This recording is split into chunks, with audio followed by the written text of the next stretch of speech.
ಬೇರೆ ಬೇರೆ ಪ್ರಲಾಪಗಳನ್ನು ಮಾಡ್ತಾರೆ, ಏನೇನೋ ಮಾತಾಡ್ತಾರೆ. ಇವರೇ ಒಂದು ವಾರ 15 ದಿನದಿಂದ ಆ ಸೇತುವೆ ನೋಡೋಕ್ಕಂತ ಹೋಗಿದ್ರು. ಹೋದಾಗ ಹೇಳಿದ್ದಾರೆ 14ನೇ ತಾರೀಕು ಮಾಡಬೇಕು, ಮಾಡದೇ ಇದ್ದರೆ ನಾವು ಉದ್ಘಾಟನೆ ಮಾಡ್ತೀವಿ ಅಂತ ಹೇಳಿದ್ದಾರೆ. ನಮ್ಮ ಹತ್ರ ಇದೆ, ತಮ್ಮ ಹತ್ರ ದಾಖಲೆಗಳಿದೆ. 14ನೇ ತಾರೀಕು ಬಂದ ದಿನ ಬೆಳಿಗ್ಗೆ 10 ಗಂಟೆಗೆ 11 ಗಂಟೆಗೆ DC ಬಂದು ಹೇಳ್ತಾರೆ ಇಲ್ಲ ನಾವ್ಯಾರು ಭಾಗವಹಿಸಲ್ಲ ಅಂತ. ಅದೇ ಮತ್ತು ಅದಕ್ಕೂ ಮುಂದೆ ಒಂದಿನ ಮುಂಚೆ ಹೇಳ್ತಾರೆ ನಮ್ಮನ್ನು ಯಾರು ಕರೆದಿಲ್ಲ ಅಂತ. ಯಾರು ಕರಿಬೇಕು? ರಾಜ್ಯ ಸರ್ಕಾರ ಸಂಘಟಿಸ್ಬೇಕಿದ್ದ ಕರಿಬೇಕು. DC ಅಥವಾ ಡಿವಿಷನಲ್ ಕಮಿಷನರು ಅಥವಾ ಚೀಫ್ ಸೆಕ್ರೆಟರಿ ಕರಿಬೇಕು, ಚೀಫ್ ಮಿನಿಸ್ಟರ್ನ. ಹೀಗೆ ಬಂದಿದೆ ಅಂತ ನಾವು ಕರಿಬೇಕಾ? ಯಾರು ಕರಿಬೇಕು? ವೈಯಕ್ತಿಕವಾಗಿ ನಾನಂತೂ ಹೇಳಿಬಿಟ್ಟಿದ್ದೆ, ನಿಮ್ಮ ಮೀಡಿಯಾ ಮೂಲಕನೂ ಹೇಳಿದ್ದೆ, 5-6 ದಿನದ ಹಿಂದೆ ಹೇಳಿದ್ದೆ. ನಾವೆಲ್ಲ ಇದನ್ನು ಸಂಭ್ರಮಿಸೋರು, ಆನಂದಿಸೋರು, ನಾವು ಕೆಳಗೆ ಕೂರೋರು. ಸರ್ಕಾರ, ರಾಜ್ಯ ಸರ್ಕಾರ ಇದು ಸಂಘಟಿಸ್ಬೇಕು, ಮಾಡಬೇಕು.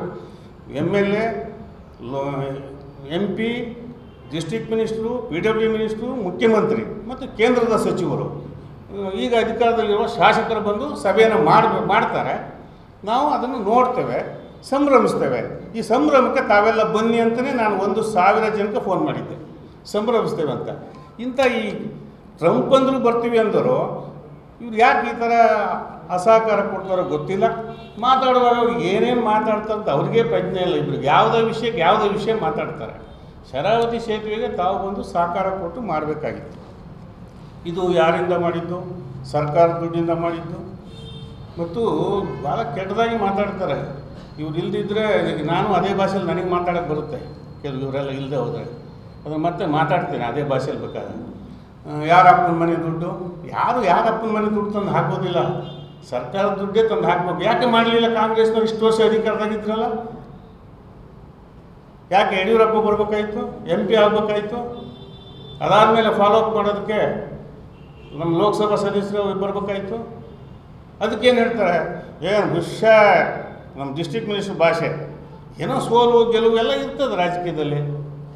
ಮತ್ತು ಇವ್ರು ಯಾಕೆ ಸೋತಿದ್ರು? ಇವ್ರ ಅಕ್ಕ ಯಾಕೆ ಸೋತಿದ್ರು? ಸೋಲು ಗೆಲುವು ರಾಜಕೀಯದಲ್ಲಿ ಇರುತ್ತೆ. ತಿಮ್ಮಪ್ಪನವ್ರು ಯಾಕೆ ಸೋತಿದ್ರು? ಪಾಪ ಎಷ್ಟು ಕೆಲಸ ಮಾಡಿಲ್ಲ. ಈ ಥರ ಅಸಂಬದ್ಧವಾಗಿ ಮಾತಾಡೋದು ಬಿಡಬೇಕು. ಯಡಿಯೂರಪ್ಪನವ್ರ ಮಕ್ಕಳು ಮಾಡ್ತಾರೆ, ಅಣ್ಣ ತಮ್ಮ ಬಂದಲ್ಲಿ ಕಾಯ್ತಾ ಕೂತ್ಕೊಳ್ಳಿ ಅಂತ ಹೇಳಿದರು. ಇವ್ರು ಯಾಕಿಬ್ರು ಕಾಯ್ತಾ ಕೂತ್ಕೊಂಡಿದ್ರು ಅಲ್ಲಿ ದಿನ ಬೆಳಗ್ಗೆವರೆಗೆ? ಕೊನೆಯ ಕ್ಷಣಕ್ಕೆ ಏನು ಅವ್ರಿಗೆ ಕೀಳರಿಮೆ, ನಾವೇನು ಈ ಸೇತುವೆಗೆ ನಮ್ಮಿಂದ ಯಾವುದೇ ಕಾಂಟ್ರಿಬ್ಯೂಷನ್ ಇಲ್ಲ ಅಂತ. ಅಸಹಕಾರ ಎಷ್ಟರ ಮಟ್ಟಿಗಿತ್ತು ಈ ಶಾಸಕರದು ಅಂದರೆ, ಇಲ್ಲೊಂದು ಪ್ರಜಾವಾಣಿಲಿ ಬಂದಿದೆ, 1 ಫೆಬ್ರವರಿ 1ನೇ ತಾರೀಕು 2022ನೇ ಇಸ್ವಿಲಿ ಹೊಸ ದಿಗಂತದಲ್ಲೂ ಬಂದಿದೆ, ಬೇರೆ ಪೇಪರಿಗೆ ಬಂದಿದೆ, ನನ್ನ ಹತ್ರ ಇಷ್ಟು ಈಗ ಸದ್ಯಕ್ಕಿದೆ. ನೀರನ್ನು ಲಿಂಗನಮಕ್ಕಿ ಜಲಾಶಯ ಬರದು ಮಾಡ್ತಿದ್ದಾರೆ. ಕಾಸರಳ್ಳಿ ಸೇತುವೆ ನಿರ್ಮಾಣ ನೆಪದಿಂದ ಜಲಾಶಯದ ನೀರು ಬಿಡುಗಡೆ ಮಾಡಲಾಗುತ್ತಿದೆ ಇದು ಅಂತ ಹೇಳಿದ್ದಾರೆ. ಸೇತುವೆ ಕಟ್ಟೋದಕ್ಕೆ ಸಹಕಾರ ಕೊಡ್ತಿದ್ದಾರೆ ಇಲ್ಲಿಯವರೆಲ್ಲ, ಈಗ ಅಧಿಕಾರದಲ್ಲಿದ್ದವರು ಅಂತ. ಹೇಗೆ ನೀರು ಎಲ್ಲಿ ಬಿಡೋದು? ನೀರನ್ನು ವಿದ್ಯುತ್ ಉತ್ಪತ್ತಿ ಮಾಡೋಕ್ಕೆ ಹೋಗ್ತಾ ಇದೆ, ನೀರು ಬಿಟ್ಟು ಸಹಕಾರ ಕೊಡ್ತಿದ್ದಾರಂತೆ.